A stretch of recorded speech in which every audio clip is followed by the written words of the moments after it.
in person. And I was originally planning to share on another topic. That when I realized how much it deals with life and death, you have to understand it's just not, emotionally, I was just not ready to deal with that topic. But I am dealing with a topic today, which I would like to, I think that to title, The Individual and the Community. And I think that it's especially apropos. I know that colleagues who are in the active rabbinate, as I was for 23 years. Rosh Chodesh Elul is coming around, and we get into kind of pre-Rosh Hashanah mode. So anyway, I had that in mind when dealing with this. So as I say, this year we'll deal with a question of the individual and the community. What is the relation of the individual and the community, especially in terms of religious observance? And this is certainly something that is on our mind. And then the question is, of course, how are people part of the community? And this is, in terms of preparing for the Yamim Noraim, you're dealing with all sorts of people, with the people who are your regular shul goers and the people who are farther removed, the Rechokim. And how do you deal with that? On the one hand, hoping that they'll become krovim. On the other hand, not castigating them for being rechokim, at least at present. Anyway, so if we look here at the in the Gemara in Pesachim on Daf He Amud Bet, the Mishnah reads as follows.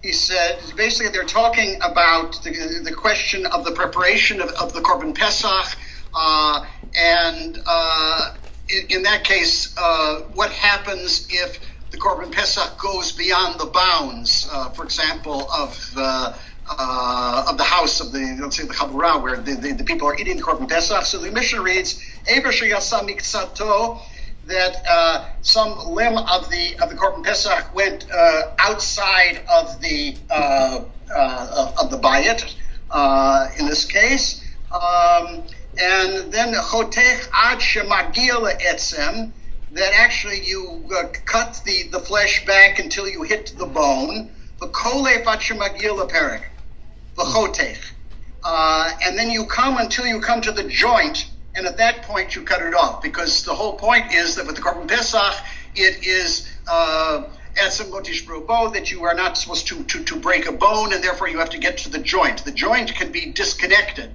but a bone cannot be hacked open. And therefore, it goes on and says, muktashim kotzim v'kofitz, shein bo mishum shvirat ha'etzem. But if it's with all other kodashim, which, for example, should not leave the Azara, kodashim, kadoshim, in that case, therefore, you could hack it with a cleaver, because there's no problem of breaking the bone. Now, here's the part where we really get into what we're doing. Min ha'agaf v'lifnim, from the lintel that is over the top of the door inwards. Kilifnim, it's like inside. So therefore, if the thing is already the part of the Korban Pesach is out, but it's not strictly out the door, it's at the doorpost point, the little on top. If that's the question, then Kilifnim, then it's considered to not have left the house, and there's nothing that you have to do with it. In ha'agaf lachutz kilachutz. But if it's outside of the lintel, totally outside, then it is like the outside, and that's the part where you have to go to the joint and cut it off at that point, and then therefore everything that's on the outside is basically considered to be pasul. Okay, and the windows themselves, as well as the thickness of the wall, is as if it's on the inside. Okay, so basically the issue here is inside versus outside. Who's inside and who is outside? Okay, the Gemara picks up there at that point. Really not dealing with the first part of the Mishnah at all, but really just dealing with the sefer of the Mishnah, especially Klifnim Ulachutz. It says, Amar Rabbi Yehuda, Amar Rav, v'chein l'tfilah. So Rabbi Yehuda says in the name of Rav, so it is with tfilah. In other words, are you basically part of the minyan? Are you not part of the minyan? And that's going to be determined by where you are located. Are you outside of the shul, or are you inside of the shul? If you're outside of the shul, according to Rabbi Yehuda in the name of Rav, you are considered to be outside. And in fact, to a certain extent, this is the way we paskin. For example, if you were to walk in shul and they're saying kedusha, as long as the door is closed, you don't have to participate in the kedusha. You don't have to stop in your tracks and whatever, because basically you are not mitzdarif. Okay. Upliga the Rabbi Yeshua ben Levi. So the machloket is with Rabbi Yeshua ben Levi. Domer Rabbi Yeshua ben Levi afilu mechitza shel barzel eino mafseket ben Yisrael aviyim shabashamayim. So he makes a statement which is found also in the Gemara in Sota, which we're going to look at, and it's also actually alluded to. It's not exactly quoted in this name in the Gemara in Brachot. I'll give you all the references if anybody's taking notes. And that basically that even an iron curtain, to quote Winston Churchill's famous speech, even an iron wall, an iron mechitza, cannot come between the Jewish people and their Father in heaven. Okay, so if you look at Rashi there, the Chen L'Tfilah, Omed Mina Agaf Lifnim, the person who is standing in the doorway and facing inward, Mitzdarif la'asara, becomes part of the minyan for tefillah. L'chutz l'pesach mitzdarif. And the person who's outside, really, it probably should be lepetach, or the person who was outside for the kabura, eating the korban pesach. I don't know why the term pesach is there, but it seems to be the person who was outside is not part of the minyan. Now, eina mafseket, the statement of Rabbi Yeshua ben Levi, she'ein hefsek lifnei makom, that there's nothing that really can separate us from God. Sha'kol galui b'yadua lifanav, because after all, whereas the minyan has to know whether you're there or not there, God certainly, no physical boundary can possibly separate you from God's knowledge of you, lefanav. Ein stima lefanav, because there's nothing that's cut off, sealed off from God. Ein mishotatot b'chol haaretz, as the pasuk says.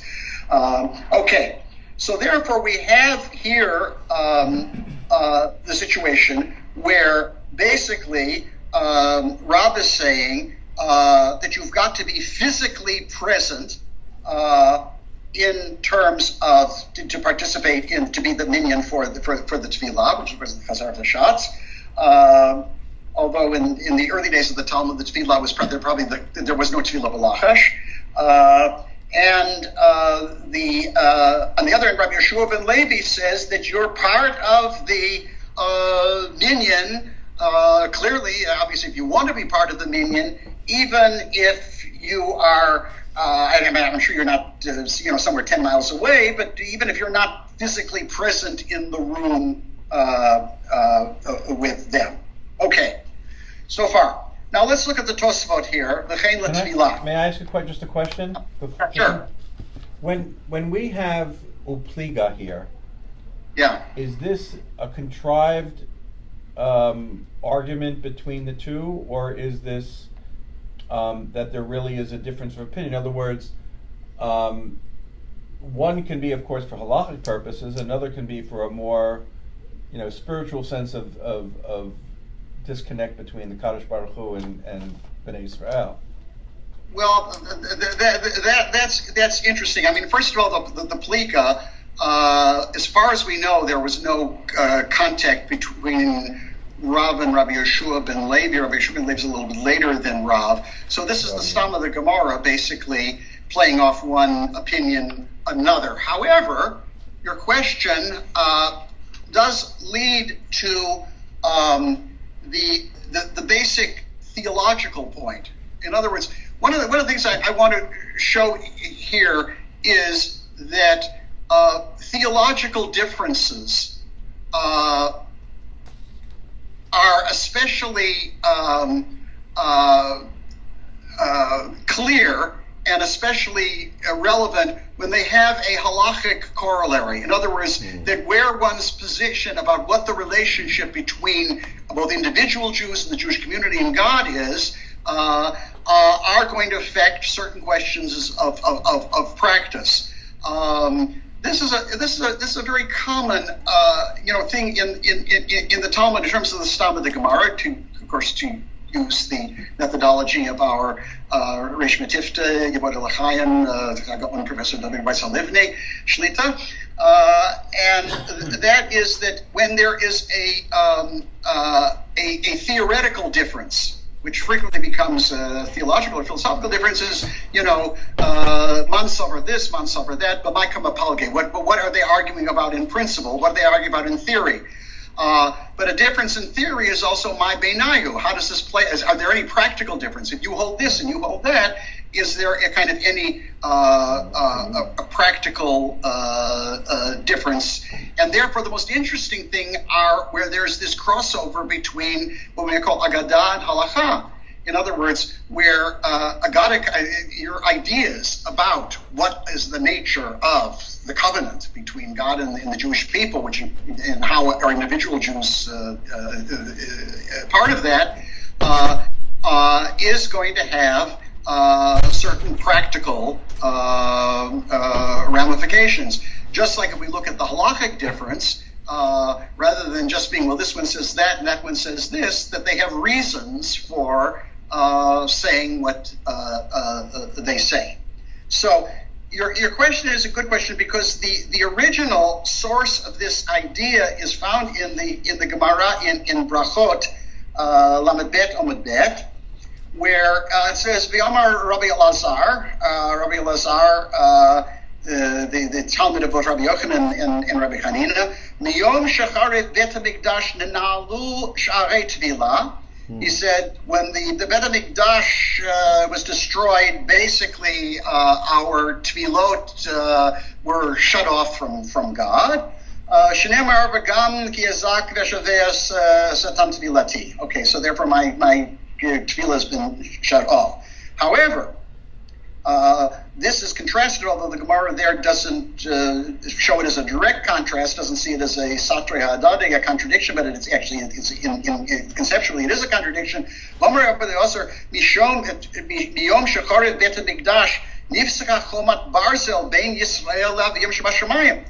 Rabbi Elazar says seems to contradict it, and he says that when the temple was destroyed, the iron wall between the Jewish people and God was removed,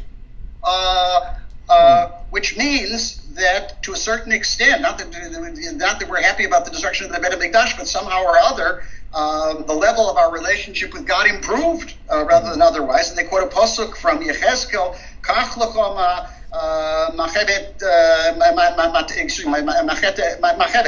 barzel v'natato tokir barzel beinu v'einecha. It's a very difficult part from Yechezkel, but basically it means remove the iron wall and put it somewhere else, and that is the case. So obviously Rabbi Yehoshua ben Levi is in sync with the second statement of Rabbi Elazar, which means that even if there was an iron wall between the Jewish people and the Bet HaMikdash, it has been removed thereafter.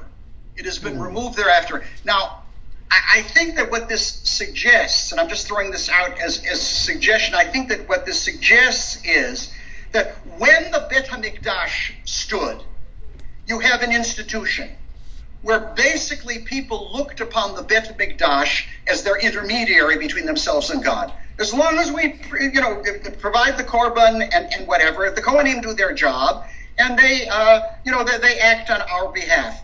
When, however, the Bet HaMikdash is destroyed, therefore, everyone has to basically say the tefillah, which takes the place of the korban, even though we're tefillot at the time of the Bet HaMikdash, but the tefillah becomes the factor. And the fact is that you cannot simply be somech on the Shliach Tzibur saying it for you. I mean, if you can't say it, he's supposed to see a Mishaino Baki. But the fact is, that a person is not supposed to, at least l'kachila, to simply say, well, fine, they're davening in shul. They're davening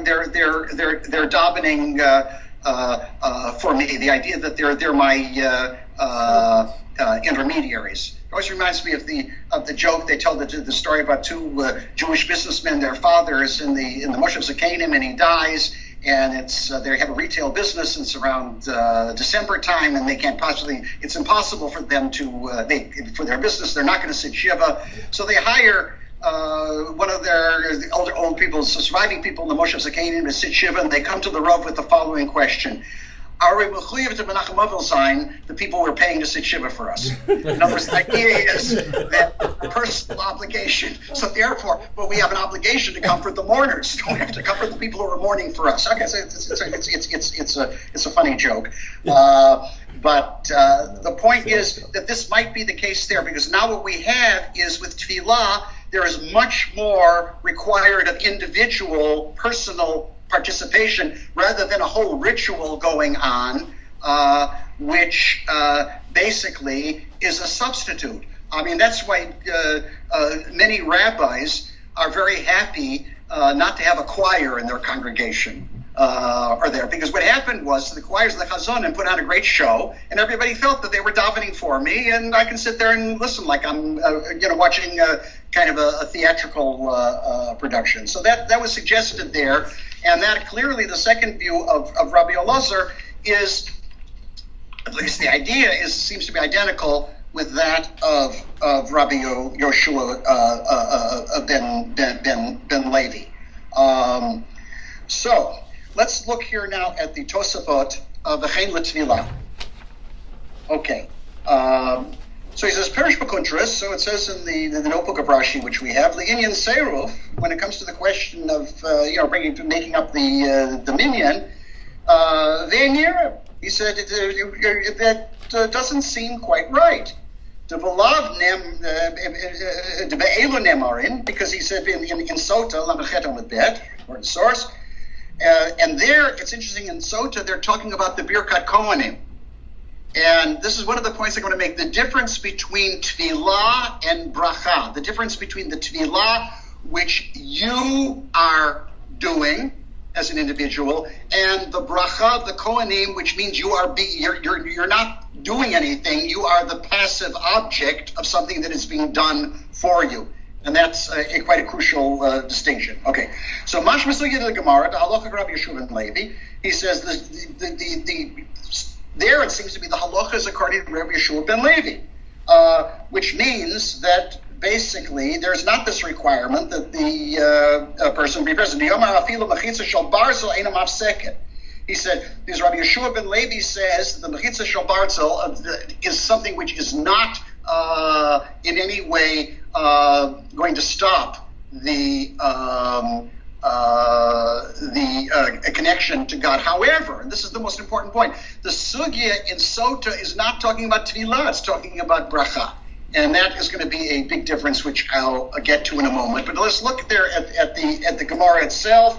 And basically, the question that is raised initially is that Ir Shakula Kohanim, if the Kohanim, everybody's a Kohen and they're duchening, so who are they? Who's going to say Amen? Some say later, women say Amen, children say Amen, and everything. But this is the question that they get. And one of the questions is Lachayim Shavasadot, which is also dealt with in the Gemara in Rosh Hashanah, Lamed Hey, the people who are out in the fields. And there's people out in the fields who couldn't make it to shul. Now the question is going to become, they couldn't make it to shul because they couldn't make it to shul, or they couldn't make it to shul because they didn't want to come to shul. Big difference. Okay. So therefore, then they quote Vatani about Bered of Minyamin, Bar Chia, Am Sh'achure Kohanim Einan Bichlal Bracha. The people who are standing behind the Kohanim, are not included in the bracha. Because if they're standing behind the Kohanim, then the Tosfos says there, Tosfos says in Sota, Yesh Lomar Am Sh'achure HaKohanim Marin Ba'atzman. If they're standing behind the Kohanim, they literally show by their by their actions, ki'ilu ein habracha chashuva beinehem, that the bracha is unimportant. If it was that important, they would be in front of the kohanim. And in fact, I remember in one shul myself where they hadn't duchened for years, and I reintroduced duchening, and some of the people were convinced you're supposed to turn your back to the kohanim. You're not supposed to look at the kohanim, but to turn your back to the kohanim is in effect saying you don't want the bracha. You're not supposed to look at the kohanim, but they have their faces are covered anyway, and if you were supposed to look down, etc., they're covering their own head with the talis and whatever. But anyway, the people who are acharei kohanim show that it's a nidichtiv emor lahem. It says, remember the process says emor lahem. You say to them, Kodesh Baruch Hu b'nei Yisrael, panim keneged panim. They have to be facing the kohanim, even though it's not looking at them. The kohanim are not looking at them, but they're face to face. Vehein omdim acharei orech. But these people are standing in back of the neck of the kohanim, so that's why they are not included there. So then the question becomes what divides the people that they're not there? And he said, Teva Sakov. In other words, if they were between them and the Aron Kodesh, it's or Teva probably means the Shulchan. Sometimes it means the Shulchan, sometimes it means the Aron Kodesh, but that doesn't divide them. Mechitza mai. What about the Mechitza? Toshma diomar Rabbi Yeshua ben Levi. They quote Rabbi Yeshua ben Levi. Afilu Mechitza shel barzel ein mafseket ben Yisrael abiyam shabashamayim. There is no division there. And whatever, if there is a mechitza. Now it's interesting, by the way, in terms of the mechitza, there's a discussion among achronim, especially when mechitza became the big issue in the 1950s. When Orthodox shuls were becoming conservative because they wanted to get rid of the mechitza, whether the Ezrat Nashim is actually considered to be part of the shul. Whether it has the kedusha of the Beit Knesset, and I know that at Yeshivat Maharat and the whole Avi Weiss thing, where my daughter is a student, they very much emphasize that the Ezrat Nashim is very much has the kedusha of the Beit Knesset, but it is a disputed point nonetheless. So they go to Rabbi Yeshua ben Levi Amar Afil Shebachitza Shel Bar Soin Amasechet Ben Yisrael Levim Shebashamayim. So there's no distinction there. So if Rabbi Yeshua ben Levi says this, he says. But then, Ubeperak Kol Gagod, I'm back to the Tosfot, and Erevin Sadi Beromibit, Mashma Stama de Gemara, the Stama de Gemara, one of the Stamaim, as Rabbi Livni refers to them, he said, the Mechitza Mafsechet Letzeiruf, but the Mechitza is something which divides, which in other words, does not enable people to become mitzvah to become part of the minyan. The Gomer Asora B'Katana, Atisha B'Katana, there's 9 people in a small room. V'echad B'Gedola, he said, and there is one in the larger room. Ein Mitzdarfin, he said, they do not become part of the minyan. Now it's interesting there that Rashi says there in Erevin, he said basically that Ruba Batar excuse me. Here it says Ruba is not according to. In other words, the majority don't go after an individual. Batar Yachida. He says the majority don't go after the minority. So therefore, there is a question with starve. So now we have a situation where some cases the mechitza divides you. You're not physically present. Other places, it does not divide you. So they go on. And Tosfos says, okay. He says, Ula-inyan shofar Megillah nami lo matzit lefaresh. But you shouldn't explain this in terms of the shofar and the Megillah. He said, why? He said, Dinan behedya beperak roa betin, in the famous Mishnah in Rosh Hashanah, haya over acharei Beit HaKnesset, so the guy's walking, behind the shul, or happens to live next door to the shul. B'shama kol shofar, o Megillah im kivein libo yatsa, and im lo kivein lo yatsa. Now, all of a sudden, this is a person who clearly is outside. But if at that point, that person basically chooses to include himself, and they would say herself as well. Because many poskim hold that now it's neder shudat rabim, the women hear the shofar and it becomes part of the community, and therefore it is a chiyuv for them. That therefore their positive decision for their kavanah to direct their attention to that includes them in the mitzvah. And of course, there are a whole question of there are really four levels of kavanah. But even if it's the third lowest level, kavanah pu'ulah, the person is not necessarily a mitzvah, but this is kind of a Jewish thing to do. There are many poskim would say the person would be yotzei, and the same thing with the Megillah, because the Megillah, even though to do all the brachot you have to have a minyan, but the fact is you can read the Megillah without a minyan. So therefore that is the case there, and therefore there's not a question of whether you need a minyan or not. Okay, we're going on to the first one. V'nira l'ri d'hocha mayre le'inyan la'anot yochid kedusha v'yesh meraba mavarach. He said, under those circumstances, when it comes to the question of actually participating in something that requires a minyan, like davar sheba kedusha and kaddish, de'ein mechitza mafseket Rabbi Shua ben Levi. The mechitza does not, according to Rabbi Shua ben Levi, does not disable this person from being part of the minyan. Rabbi Yehuda mafseket. Rabbi Yehuda says it is mafseket. Keven to have davar shetzorich asora.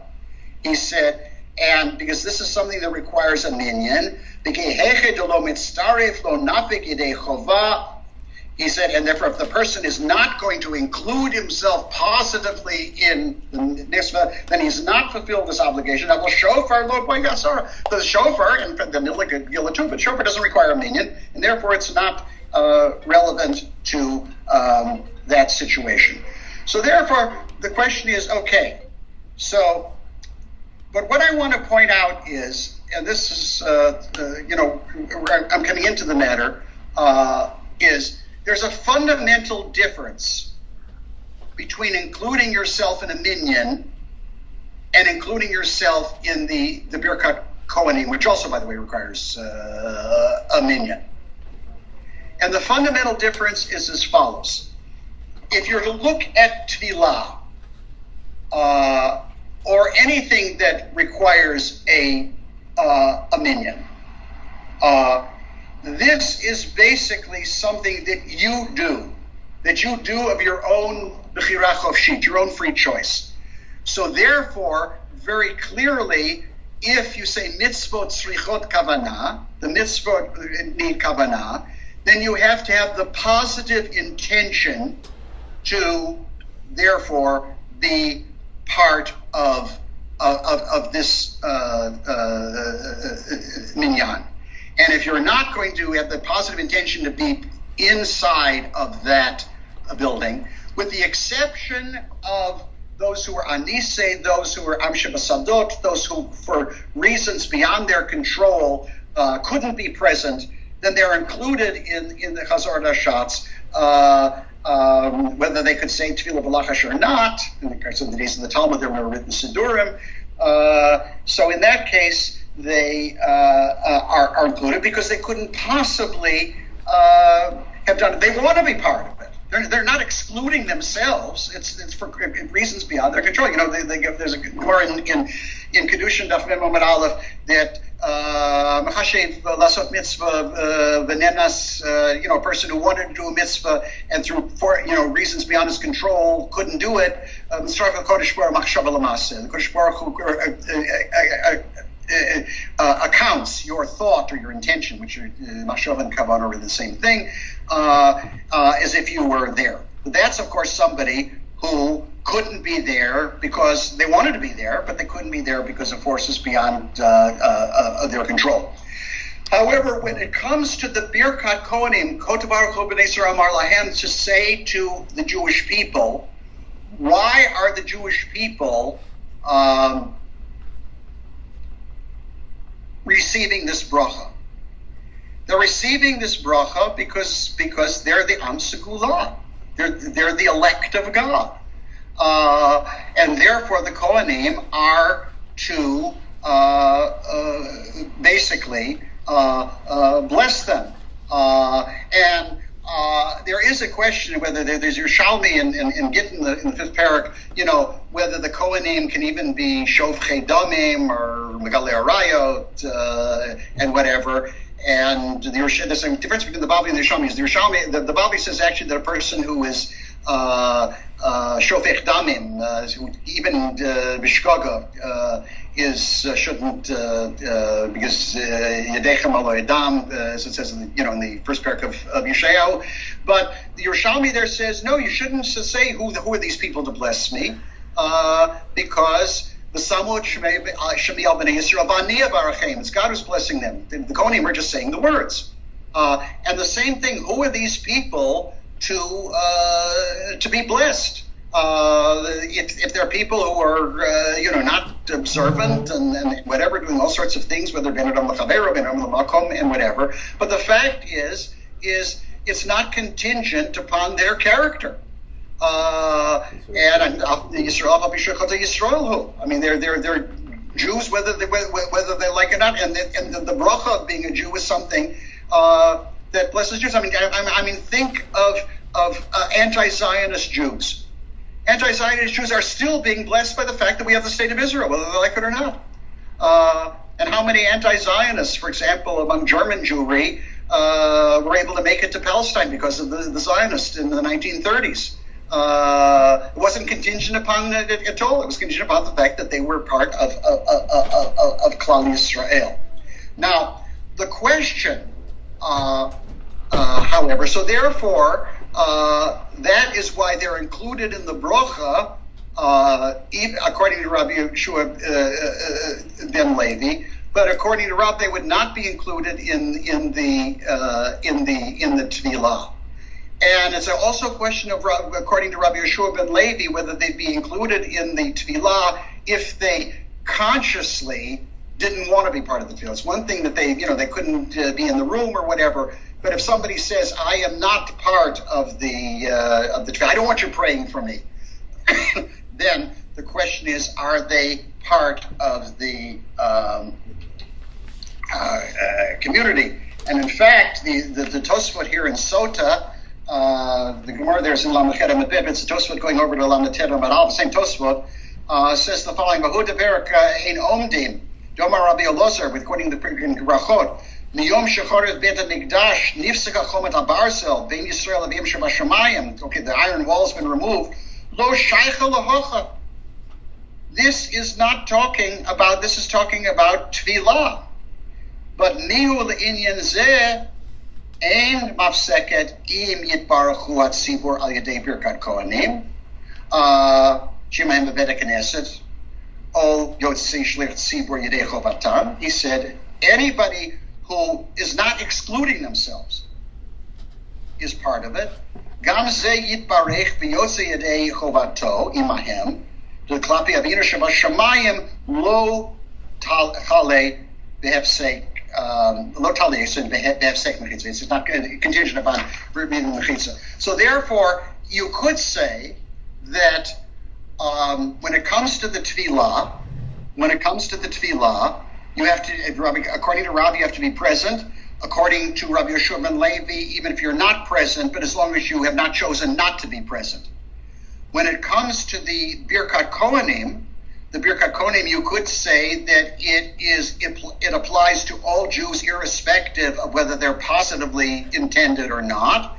But it is something which, the question is, what if somebody wants to consciously exclude oneself from being part of the bracha? An example of that exclusion would be what a certain Achronim called kavanah shelo latzeit. In other words, if you are in shul and you hear Havdalah, but you don't want to be yotzei by that Havdalah. It's not that you're against Havdalah. You don't want to be yotzei for Havdalah. You want to make Havdalah at home. Then even if you say amen to the bracha, because people shouldn't think you're a non-believer, nonetheless, your intention is not to be yotzei by that Havdalah, and indeed you're not yotzei. Therefore, you can't rely upon it. You have to go home and make Havdalah. So in that case, this is what transpires there.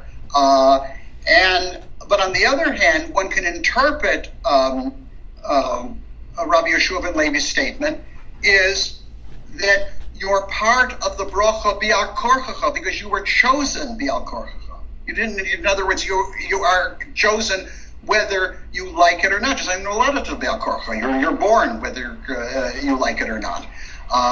So in that case, this is the situation. Now, the notion that therefore one excludes oneself and that works is found in the Yerushalmi. The Yerushalmi here is in Gittin Perek Hey Halacha Tet. Tony Abaya Bar Binyamin.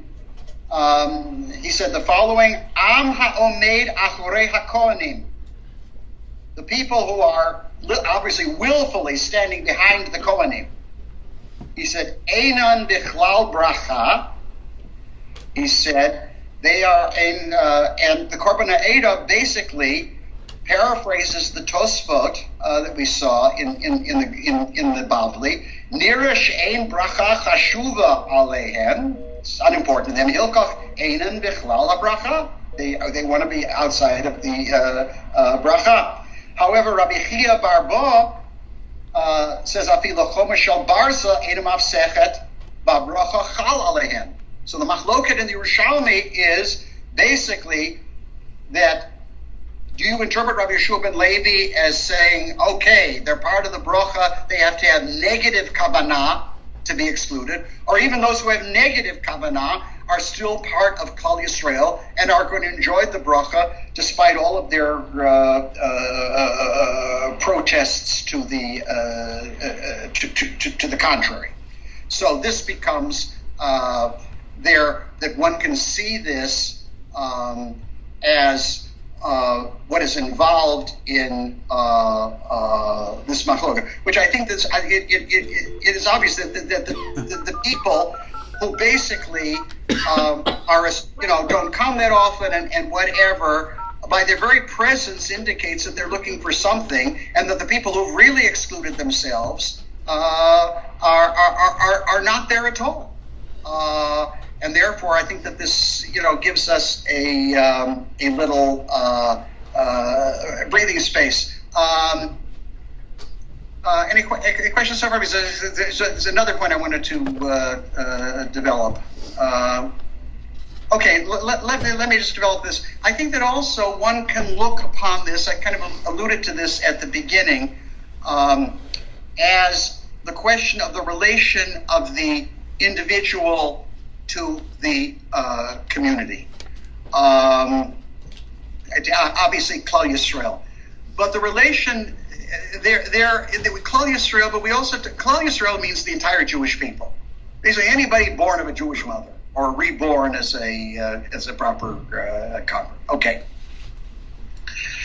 But I think that the term, in terms of the what we call the believing Jewish community, is Knesset Yisrael, which is the She'erit Yisrael to a certain extent.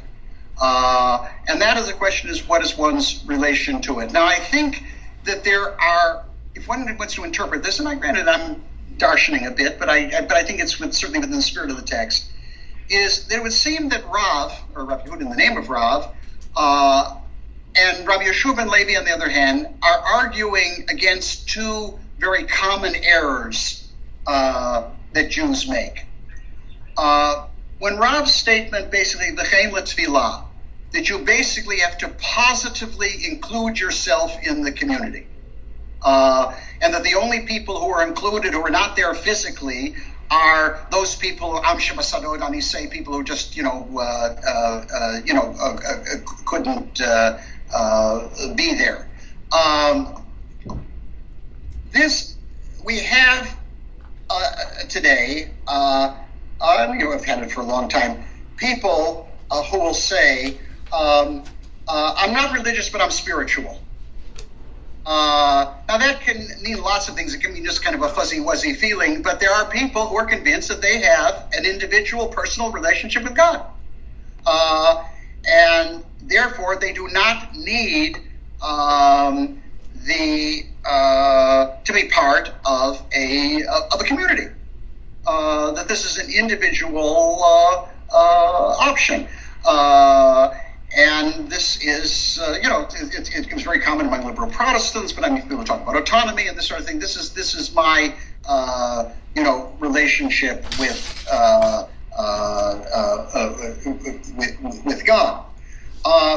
From a Jewish perspective, though, that is erroneous. And of course, how you have to deal with people talking about it. You don't tell them that it's erroneous. You kind of, discuss it with them. But it's erroneous because the relationship between God and the Jewish people is basically initiated by God. It's God's election of Klal Yisrael. It's election of the community. That's why mitzvot ben adam lamakom and mitzvot ben adam lechavero overlap. In other words, I can't have a relationship with God that doesn't include my fellow Jews. I can't have a relationship with my fellow Jews that doesn't include God. Shabbat is a classic example. Shabbat is my relationship with God as the creator. But it's also a time that I can't do business and force people to work for me and whatever. So there's this, sometimes obviously it's more the Bein Adam L'Makom, Bein Adam L'Chavero, but there's never anything that's only Bein Adam L'Chavero and not Bein Adam L'Makom, and vice versa. So in that way, Rob's argument is that your relationship with God is because of God's relationship with Klal Yisrael. This is not an individual action. Now, on the other hand, it's not God has a relationship with Klal Yisrael, and therefore I sit back and basically let the community do its thing on my behalf, and whatever. Anymore, that there's the psak that, for example, that if a person says, "I'm not going to say tefillah b'lachash," I'll say amen to the. It's one thing you couldn't say tefillah b'lachash or whatever. You say amen to the shliach tzibur. But on the other hand, to simply rely on the shliach tzibur to daven for you is a question of whether you're actually really yotzei. So therefore, this notion of this private relation is one's inclusion. However, what Rabbi Yeshua ben Levi is saying is that you're part of the community, even though you are. The community is like the Beit HaMikdash. It's not something that you can point to. Yes, that group of people. You're part of Klal Yisrael in a much more almost mystical sense, and that is that the community is. In other words, it's you as part of the community, as almost an Eiver Neshama Tluya Bo, as an indispensable part of the community, and therefore it is that you're praying with the community. But the community is not praying for you in lieu of that. And that is why one has to consider oneself to be an active participant, not simply that the community is doing it for one, which I think comes out of the position of Rabbi Yeshua ben Levi. So in this sense, I think that this is, a lot of these texts that I brought give one a lot to think about, where basically you have the situation of the 3-time or 2-time a year Jews, and on the one hand making them feel welcome without, on the other hand, indicating that you'd like to see more of them, and on the other hand you have an opposite situation where your regulars in the shul feel that who are these people? We're the regulars here, and we're doing it for them or not for them, and you have that kind of a divide. So I mean, so I think that there's a lot here. In terms of that, and as I say, the point is that these theological points always become more not just abstract ideas when they have practical corollaries, and when practices have reasons for why we do X rather than Y. So it's like it's like the body and the soul. I mean, the soul without the body is kind of amorphous, and a body without a soul is dead. So in that sense, I think that there's a lot here. Anyway, Rabbi Gruska. Thank you, Rabbi. Thank you. Could you just re-emphasize what you touched upon? Because I caught a distinction with a real difference, that of Klal Yisrael versus Knesset Yisrael. Whereas I appreciate Klal cannot be, there's an overlap between Ben Adam L'Makom, Ben Adam L'Chavero. Are you suggesting that if we focus in on Knesset Yisrael, that could actually be understood as completely apart from Ben Adam L'Makom? Because the tzibur, the Knesset, is unto itself, independent of anything spiritual, religious, halachic, etc. In other words, you touched upon something. I think the difference is that Klal Yisrael is connected to God. God has chosen the Jewish people. And Knesset Yisrael. And this is not racist, because people who want to be part of Klal Yisrael could be part of Klal Yisrael. Okay. And we also follow the view of Rabbi Yoshua, that we say that, and if you don't want to be part of Klal Yisrael, you can also have a relationship with God with your own community. We're not going to say you're going to burn in hell. Right. So that is one thing. But Knesset Yisrael is the Jewish people who not only God has chosen them, but have chosen to positively respond to their election by doing mitzvot like davening and other things. Now, the question, the problem there is twofold. Number one is that Knesset Yisrael should regard itself as in the vanguard, so to speak. In other words, that, well, as long as you're born a Jew, what difference does it make what you do or not do? No, it does.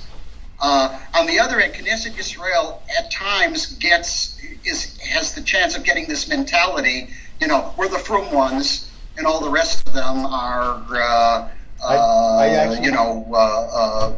lost. And if you think that, I'm sure many of you are aware of this. In my neighborhood where I live in Toronto, there's a decided Haredi element. They look upon the modern. I daven in a modern Orthodox synagogue, right? Like the modern Orthodox look upon the conservative. When I was in the rabbinate, you have people there who will barely respond to good Shabbos. They'll be besachar rafa, like on Tisha B'Av. They're supposed to talk to a goy. Shari Shamayim or Bayit. It's disconcerting. It is actually disconcerting, because basically this is a total disregard for Klal Yisrael. In other words, that basically the Kodesh Baruch Hu chose the Jewish people. Now, granted, there are some Jewish people that you want to associate with, some you don't want to associate with. Not even Jews, so, in that sense, on the one hand, you don't want this kind of we versus them. On the other hand, you don't want a situation where we're all Jews, so it doesn't make any difference what we do or don't do. Well, I actually thought that the distinction that you raised between Klal Yisrael and Knesset Yisrael would allow for that we're all included. What's the difference when you frame it under Knesset Yisrael? I kind of thought that was the point. Klal Yisrael requires some kind of filtering, or it requires some kind of specific commitment, if you will, maybe via religion, whereas Knesset Yisrael may actually be simply, it's just the fact that we are gathered together. No. I think it's the opposite. I think Klal Yisrael, we're just there. We have some connection to the Jewish people, right. But Knesset Yisrael is the constant of those who are actively participating in it. I remember he's not the executive vice president of the RCA, Rabbi Mark Dredge. Rabbi Lamb's son-in-law. When we first came to Toronto, he was the rabbi of Shar Shemaim, the shul I go to. And I remember he could give a marvelous drasha the Agudas HaRabbonim had announced that Reform Jews are not Jews.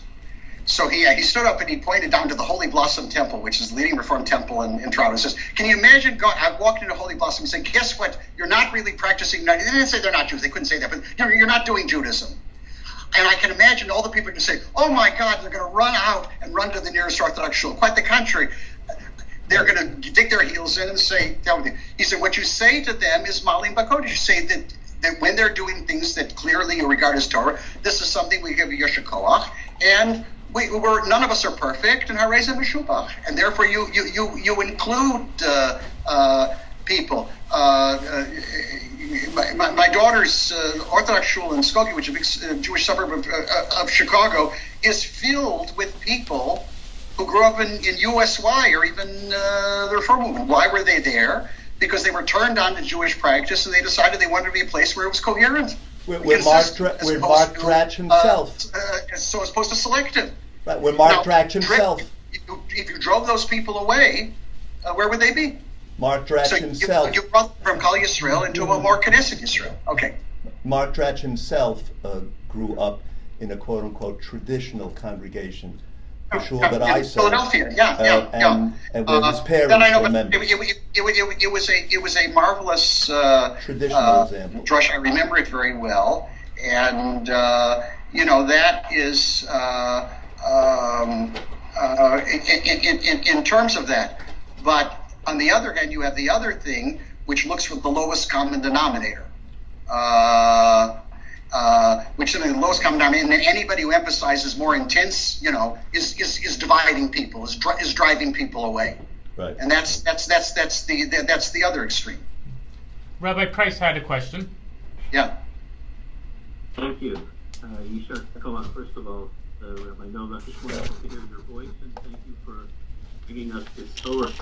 I know that you intended this to be a theological/philosophical discussion based on the text, but I'm wondering if there is a nafka mina lahalacha based on what triggered this is based on the fact that you are in Toronto, the gentlemen sitting around the table are in New Jersey, I'm in Florida, and I believe Rabbi Bacon is on the phone from Eretz Yisrael right now.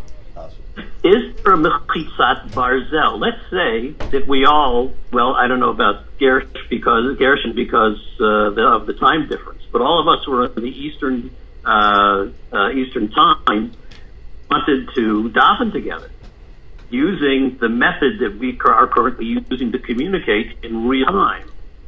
What would the halacha be based on ein mechitzat barzel b'neihem?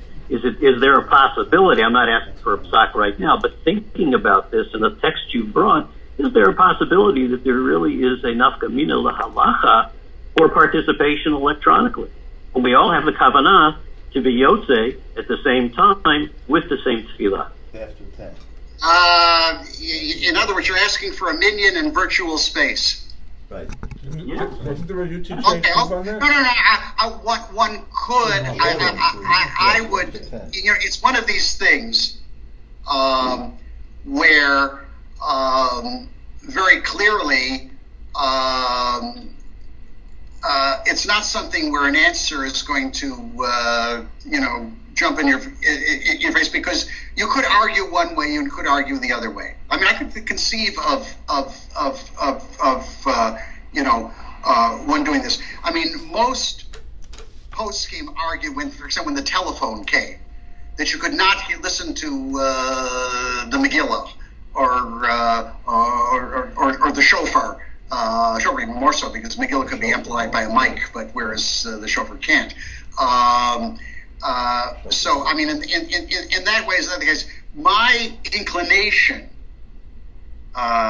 would be, and to find halakhic reasons not to have a minyan in virtual space, right. That, don't forget, the Am Sheva Sadot, the people who are not there, are anisei. They really should be. They could be there, but if they wouldn't be there. I think that in the world today, which is so impersonal, where you see people. I ride the subway to the university in the morning. You see these people with with the iPods in their hands, and they're like zombies. Nobody communicates with them. I put on my emails. I put on my syllabi.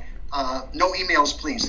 Some students are outraged. I said, look, I have office hours. I'd like to see a real human being. And one of the students said to me, well, what if it's an emergency? I said, if it's an emergency, call 911. If your life depends on me, but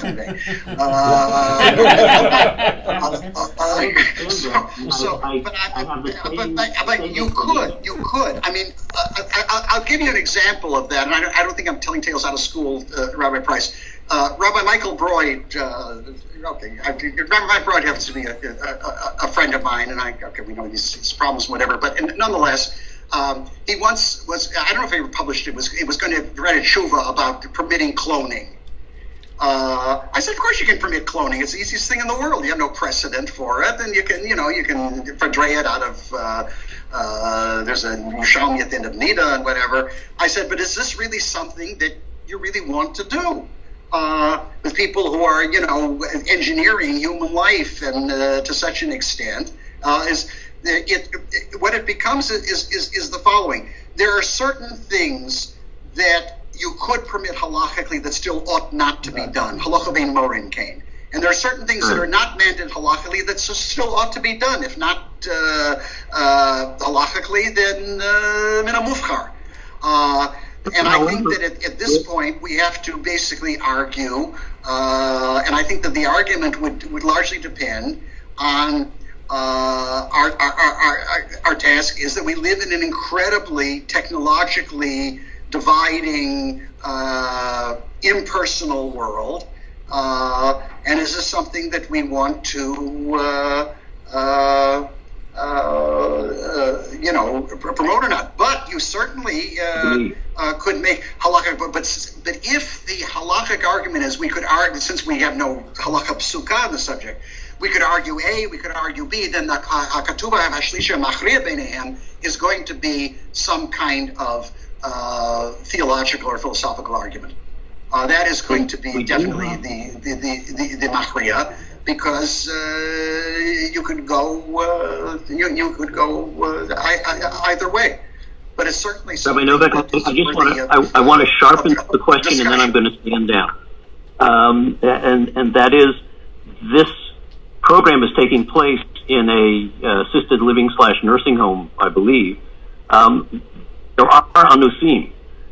There are people who can't get to shul. That's probably where the question will have to be decided. For those people who could not be mitzaref minyan in their own area, is this a potential alternative? And I think that's a possibility. I mean, we would have to see, once again, somebody give a Maisa Shahaya, a literal example, and then deal with it. Can I give a literal example?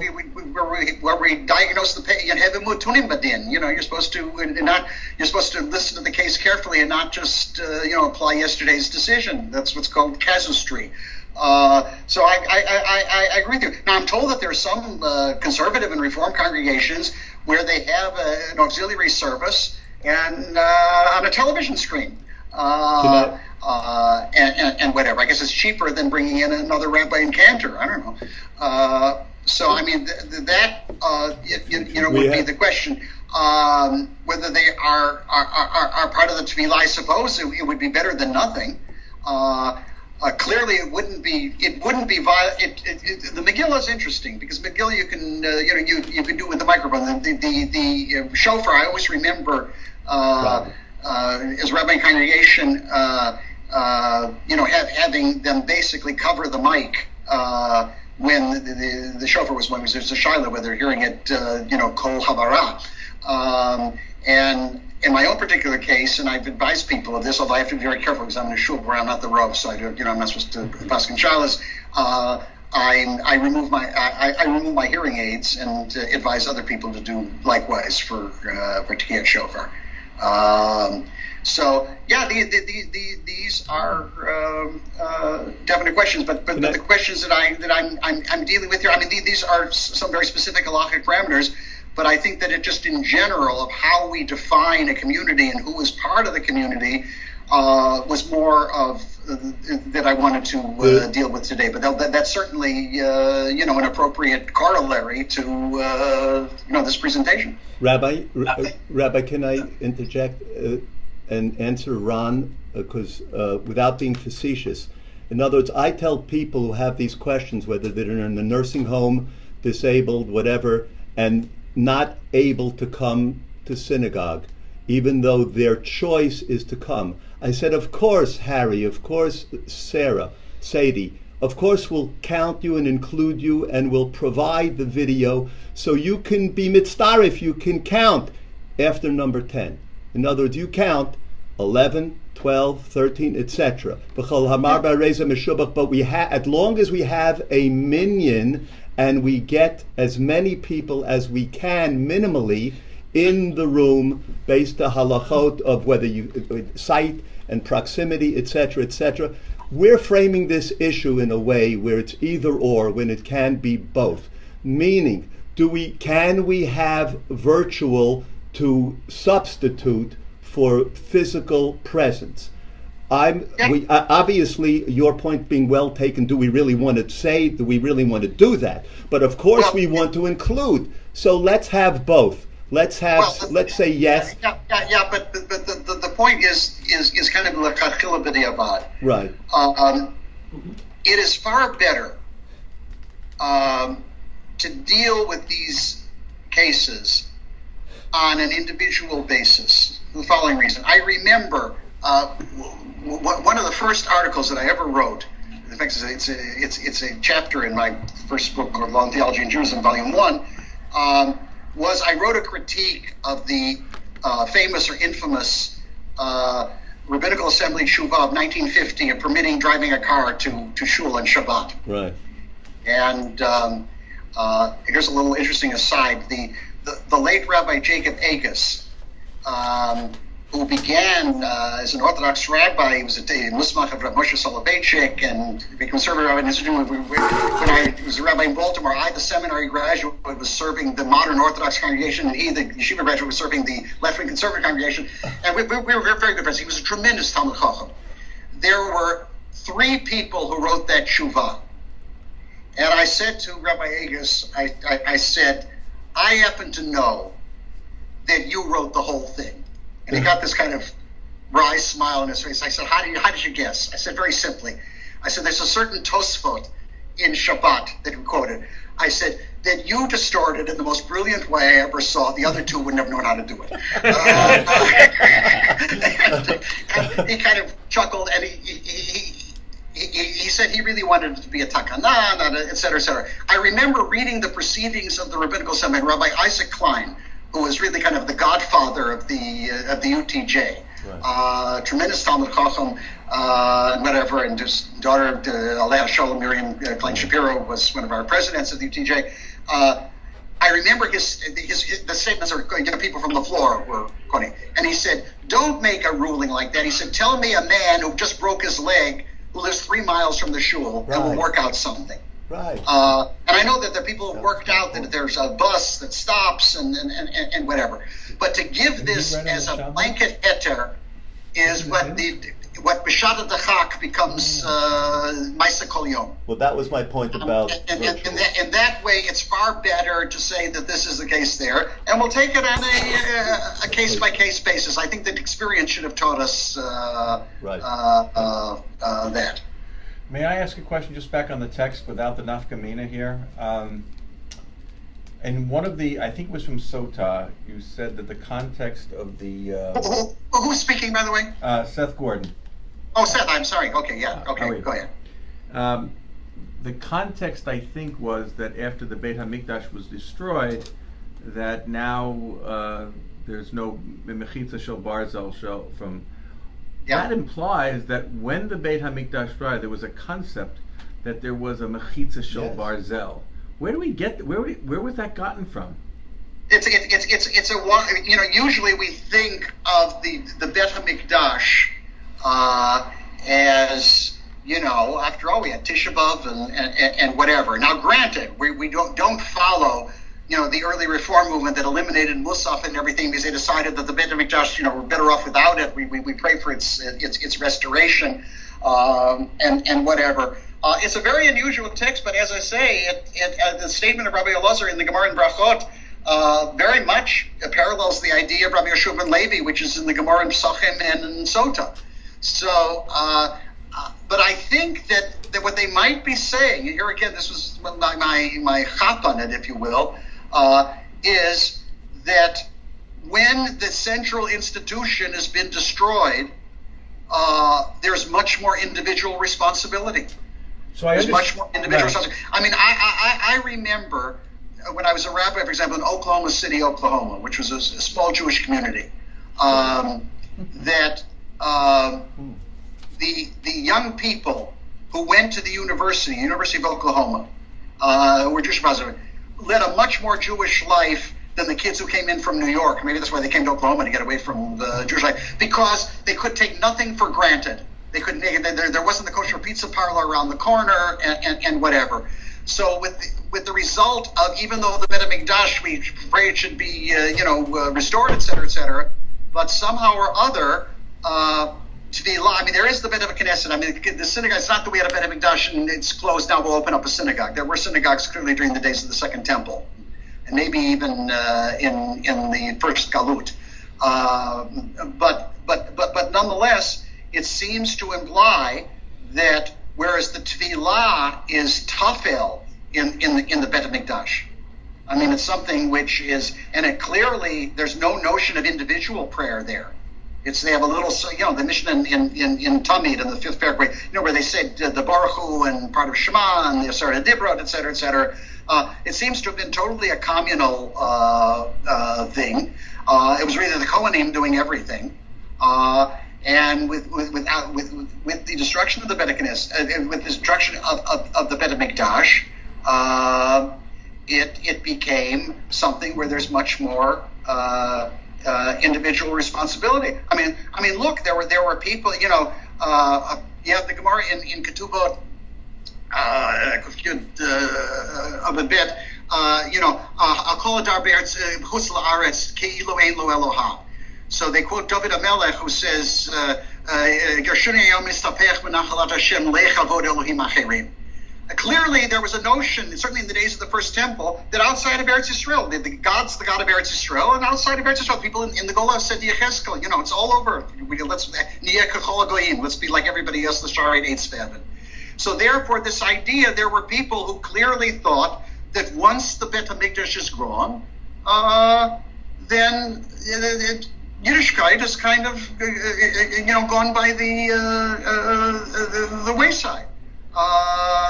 That was true of the people of my parents, my grandparents' generation who came to the United States. They were convinced that since they couldn't have the intensive life of the shtetl, therefore it was all over. So I mean, I think that it's a strange statement, but it's a strange statement that has a correlated to other statements which have some kind of halachic ramification. So it's something that we can't just assume is kind of a weird das yochid. It has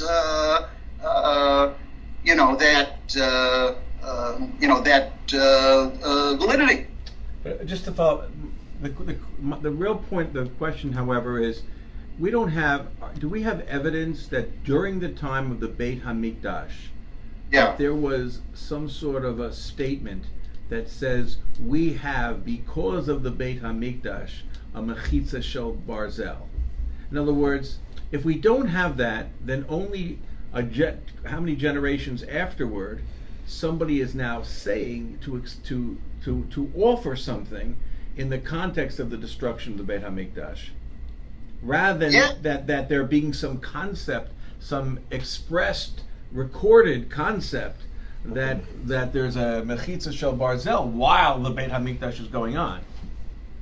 Well, no, you're absolutely right. And the pasuk that they bring from Yecheskel is talking about something else. They're talking about kind of arranging the furniture, so to speak, in probably the Beit HaMikdash HaShlishi. The Beit HaMikdash of Yecheskel seems to be some kind of messianic vision.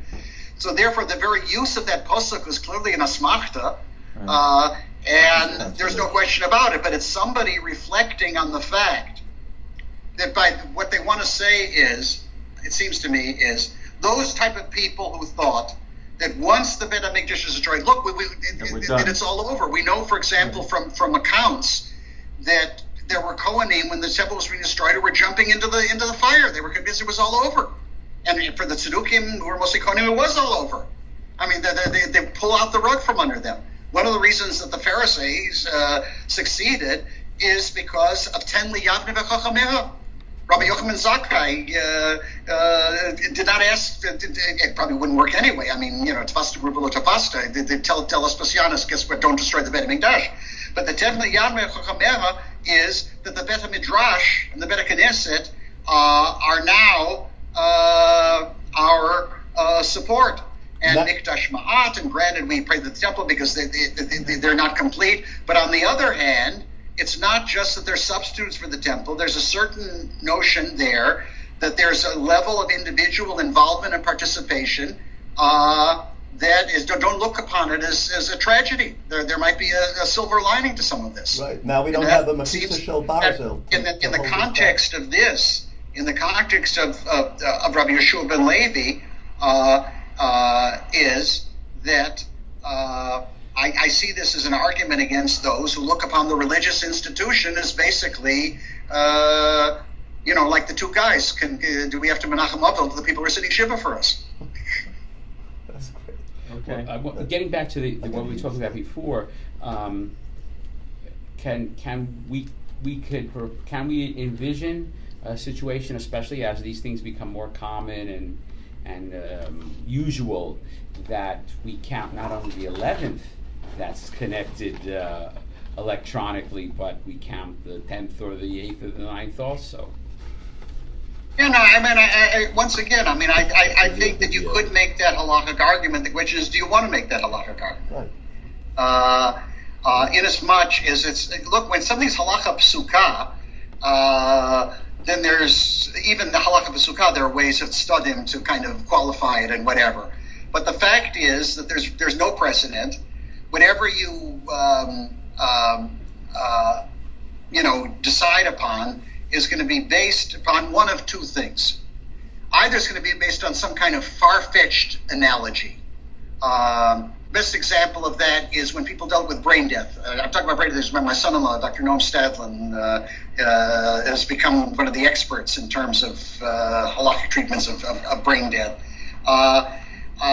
You had Moshe Tendler and others arguing. You learn it from the Mishnah Nohalot Utas Rosho. Something, its head cut off. Well, if something's head's cut off, it's not breathing. So the whole these far-fetched analogies. What you should go to is our principles and say, look, is this something that, based upon what we consider to be the overall Talmud Mitzvah, the overall purposes of the Torah, is this something that we want to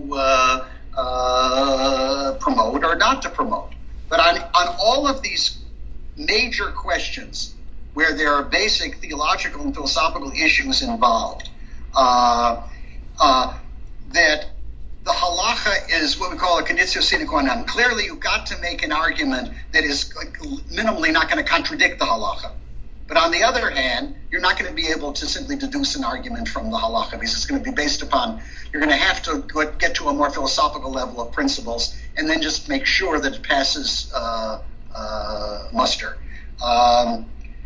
My oldest friend in the world, since I'm 7 years old, is a man named James Zagel, who happens to be a federal judge in Chicago. He's the one who sentenced the governor of Illinois to 14 years in the penitentiary. My oldest friend, he told me the following: when he has an important decision, this is not, by the way, this doesn't concern the governor of Illinois. He just said when he has an important decision, show me his office. He's got a room. He said he goes into the room and he basically thinks out what he thinks should be the decision. And then he tells the law clerks, go find some precedent, or at least that I'm not directly contradicting something. On all what you call landmark cases or basic halachic decisions, especially based upon new facts like virtual space or respirators or whatever, it requires much more creative thinking than simply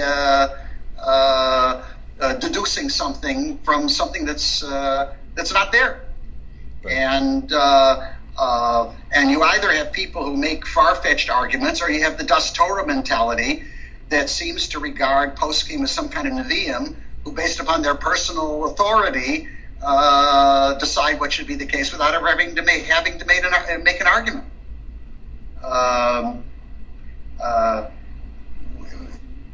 One of the there's a wonderful Tosfot in Yevamot Sadi Amud Bet. They talk about a love tishmun, about a navi. What's the difference between a navi and a horat sha'ah of a bet din? Because a navi can't give you a permanent mitzvah. A navi can give you an ad hoc mitzvah. And the example is that the navi basically speaks in his name of personal authority. The bet din or the Talmidei Chachamim, they have to give reasons. That's why Chacham Odov Minavi.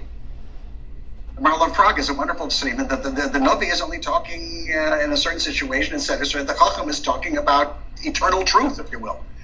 So, I mean, all of these are, things that should be a challenge. But what it requires is not only a knowledge of the sources, but clearly thinking about the deeper theological and philosophical issues, and also knowledge of what's on the ground, the practical situation. I remember when our halachic panel went with Rabbi Solomon Faber, Zichrono Livrocha, we used to meet in at that time Professor, he's now Halivni's office, and we would meet with him. I think Rabbi Price, you were at some of those meetings, weren't you? Rabbi Price, are you there? He might not be at this meeting. I know. He may be on a mute setting, so it might be a little bit difficult for him to respond. Okay, or whatever. But I remember we would sit there, and Rav Halivni would discuss with us, we would raise an issue, and he would quote, 5 different Gemaras and 2 Yerushalmi, and et cetera, et cetera. And we would talk it out with him. And when it came to application, he would say, I was never a Rav. I have no experience in Hora'ah. I'm not going to pass the try because I rely on you. And it was a wonderful relationship because of that. And that would be the, I think the situation here in terms of a nursing home or somebody who is homebound, a lot of those things we have to deal with change situation. Another thing that very interesting that has to be dealt with. I was talking with Rabbi Jeff Fox, who's kind of the Rosh Yeshiva Marat, where my daughter is a student. I sent him a copy of my tshuva on electronic keys, and he said, the world we live in now we're so electronically dependent. He said, we really need a kind of Knesset Rabbanim to come together, deal with the whole question of electricity. Absolutely. I mean, it's to a point where you can't avoid it. You just can't avoid it. You walk into somebody's apartment building, you're on a television screen, whether you like it or not.